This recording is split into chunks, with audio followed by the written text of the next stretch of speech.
کیا سمجھتے ہیں اس وقت میں جبکہ امریکہ پاکستانی پالیسیوں سے نالاں ہے، امریکہ کی یہ ناراضگی سی پیک پر کس حد تک اثر انداز ہو سکتی ہے اور پاک چائنا تعلقات پر اس کے کیا اثرات ہو سکتے ہیں؟ دیکھیں، میں آپ کے سوال کے دوسرے حصے کی طرف پہلے آتا ہوں کہ سی پیک اور اس پہ اثرات ہے کہ پاکستان کے وزیر اعظم نے جب یہ بات کہی کہ ہم اڈے نہیں دیں گے، اور پھر اس کے بعد انہوں نے چائنیز میڈیا سے گفتگو میں کہا کہ سوال ہی نہیں پیدا ہوتا کہ ہم چائنا کی قیمت پہ امریکہ کے ساتھ یا کسی اور ملک کے ساتھ تعلقات کو بنیاد دیں، تو ایک بات بڑی کلیئر ہو گئی کہ سی پیک اور چائنا الگ ہیں۔ امریکہ کے ساتھ تعلقات میں پاکستان کے وزیر اعظم نے قطعاً یہ نہیں کہا کہ ہم تعلقات نہیں رکھیں گے، ہم نے اپنی جو ساورینٹی ہے، اقتدار اعلیٰ کی خود مختاری پہ کسی قسم کے کمپرومائز سے انکار کیا۔ ہمارے وزیر اعظم نے جو بات کی وہ اس تناظر میں ہے کہ افغان جہاد میں جو کچھ بھی ہوتا رہا اور جو پھر بعد میں لڑائی ہوئی اس کا خمیازہ پاکستان نے بھگتا ہے، اور اب ہم کسی اور کی لڑائی اپنی سرزمین پہ نہیں لائیں گے، اور توقع کریں گے کہ افغانستان کی سرزمین بھی ہمارے خلاف استعمال نہیں ہونی چاہیے، حالانکہ وہاں تمام حکمرانوں کی زبانیں اور ان کی جغرافیائی سطح باقاعدہ انڈین را کی صورت میں استعمال ہو رہی ہے پاکستان کے خلاف، اور پاکستان نے بہت دفعہ اتحادی فوجیں سمیت امریکہ کے اور افغانستان کو بتایا کہ ٹی ٹی پی کہاں کہاں سے پاکستان کے خلاف افغانستان میں بیٹھ کے دہشت گردی کی کام کر دکھا رہی ہے، اور جو کچھ بھی ان کو تحفظ حاصل ہے وہ افغان سرزمین پر ہے، لیکن ان کے کان پہ کبھی جوں نہیں رہیں گی۔ تو اس دفعہ ہماری پارلیمنٹ نے بھی اب ایک فیصلہ کیا ہے، تمام سیاسی جماعتوں نے، ظاہر ہے حکومت، فوج، سب نے مل کے اس دن جمعرات کو یہ طے کیا کہ ہم اپنی سرزمین کا دفاع کریں گے، کسی ملک کے معاملات میں پڑیں گے نہیں، اور بارڈر پہ ہماری جو بالکل اس وقت فینسنگ ہو چکی ہوئی ہے، باڑ لگ چکی ہے، تو اب اگر افغان مہاجرین آئیں گے تو ان کو بارڈر پہ ہی ایران کی طرف پہ رکھا جائے گا، جیسے پہلے اب وہ سارے پاکستان میں کاروبار کر رہے ہیں۔ بہت شکریہ عامر الیاس رانا صاحب آپ کے وقت کا۔ ناظرین، واشنگٹن اور اسلام آباد بھی گہرے تعلقات رکھتے ہیں۔ امریکہ نے 2009 سے اب تک $5 ارب سے زیادہ سویلین اسسٹنس فراہم کی ہے اور $1 ارب کا ہیومینٹیرین ریلیف فراہم کیا ہے۔ ایک جانب چین ہمارا سب سے بڑا درآمدی ماخذ ہے تو دوسری جانب امریکہ پاکستان کی سب سے بڑی برآمدی منڈی ہے۔ اس بات کا اندازہ 2018 میں $3.7 بلین مالیت کی برآمدات سے بخوبی لگایا جا سکتا ہے۔ اسی وجہ سے وزیر اعظم عمران خان نے امریکی انتظامیہ کو یہ واضح پیغام دیا کہ ہم نہیں چاہتے کہ ہماری خارجہ پالیسی پر اس طرح سے اثر انداز ہوا جائے کہ دیگر ممالک سے ہمارے تعلقات متاثر ہوں، جن میں چین سر فہرست ہے۔ یہاں پر وقت ہوا ایک بریک کا، ہمارے ساتھ رہیے گا۔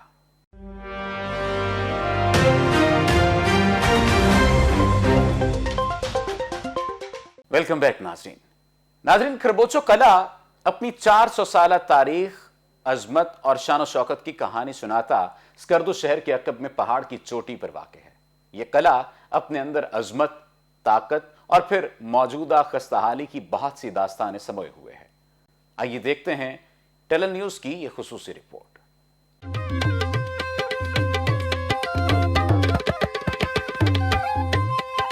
دریائے سندھ کے کنارے پر براجمان ایک بہت اونچا پہاڑ اور پھر اس کی چوٹی پر واقع کھرپوچو قلعہ اپنی پوری عظمت اور ہیبت کے ساتھ ابھی بھی کھڑا ہے۔ کھرپوچو قلعہ، اس کا مطلب قلعوں کا بادشاہ یعنی کنگ آف فارسٹس ہے۔ 16ویں صدی عیسوی کے اختتام پر علی شیر خان آنچن نے اسے تعمیر کیا۔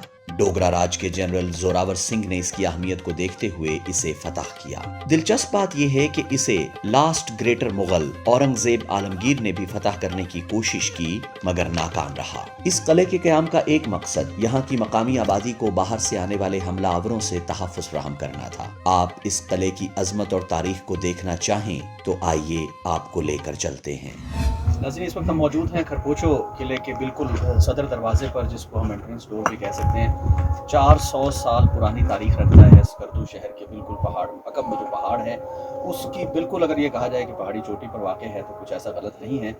آپ کو ملواتے ہیں غلام محمد صاحب سے۔ السلام علیکم بابا۔ غلام محمد صاحب ہیں، یہ ان کو گارڈین بھی کہہ سکتے ہیں، محافظ بھی کہہ سکتے ہیں اس پورے قلعے کا۔ اندر ان کا جو ہے وہ بستر بھی لگا ہوا ہے۔ یہ وہ دروازہ ہے جہاں 400 سال پہلے شاہ جو تھے یہاں کے، وہ آ کر یہاں پر بیٹھے، یہاں پر انہوں نے اپنا محل بنایا۔ حفاظت کے لیے گارڈز بھی ہیں، وہ ہم آپ کو بالکل پوری تفصیل اس کی جو ہے وہ اندر کی شیئر کریں گے۔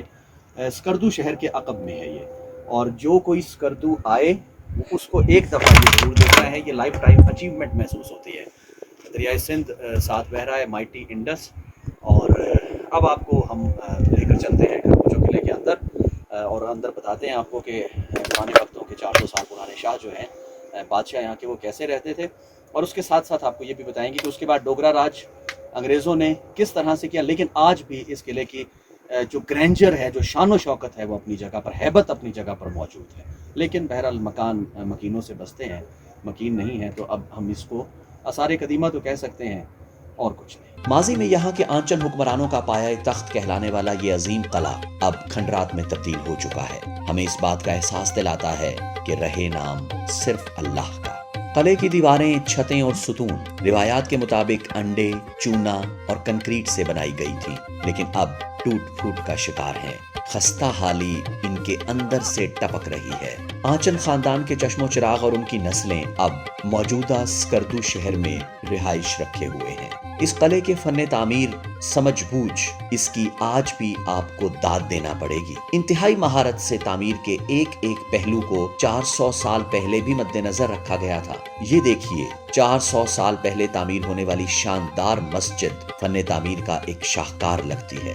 پہلے کتنی شاندار ہوا کرتی تھی, لیکن اب صرف اس کے نشان باقی رہ گئے ہیں. یہاں ہمیں سیکیورٹی کا بے حد شاندار انتظام نظر آتا ہے. قلعے کے سب سے اونچے حصے پر بند کمروں میں آلے نما روشن دان کھول کر باہر دیکھنے کا انتظام کیا گیا, تاکہ دور سے آنے والے دشمن پر بھی کڑی نظر رکھی جا سکے, اور پھر فوراً قلعے کے آس پاس سینکڑوں کی تعداد میں موجود محافظ سپاہیوں, جو کہ تیر کمانوں سے لیس انتہائی شاندار نشانہ باز ہوا کرتے تھے, ان کو خبر دی جاتی تھی, اور پھر وہ دشمن کی خبر لیا کرتے تھے.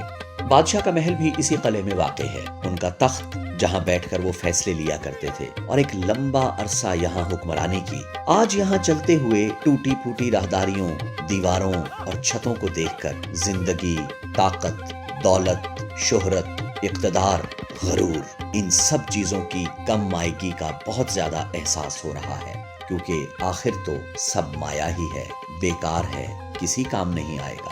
آخر میں کم مائگی کا احساس دلاتا یہ بستر ایک اونچی سی جگہ پر پڑا ہے. یہ انہی گارڈ غلام حسین کا ہے جو یہاں صبح سے شام سورج غروب ہونے تک ڈیوٹی کیا کرتا ہے, اور اس کے بعد رات اپنے گھر نیچے سکردو شہر میں گزار کر اگلے دن صبح پھر آتا ہے. حفاظت کرتا ہے, مگر کس کی؟ پیچھے 400 سالوں کی تاریخ اور اس کی عظمت کی, یا پھر ٹوٹے پھوٹے خستہ حال قلعے کی, جس پر اب 40 روپے کا ٹکٹ بھی لگا ہوا ہے. یہ تھی 400 سالوں کی تاریخ سے شروع ہونے والی کہانی, جو 40 روپے کے ٹکٹ پر ختم ہوئی. ناظرین, رپورٹ آپ نے جانی. ٹیلن نیوز اسپیشل سے فی الوقت اتنا ہی. اپنے میزبان صفدر علی کو دیجیے اجازت. اللہ نے کے بعد.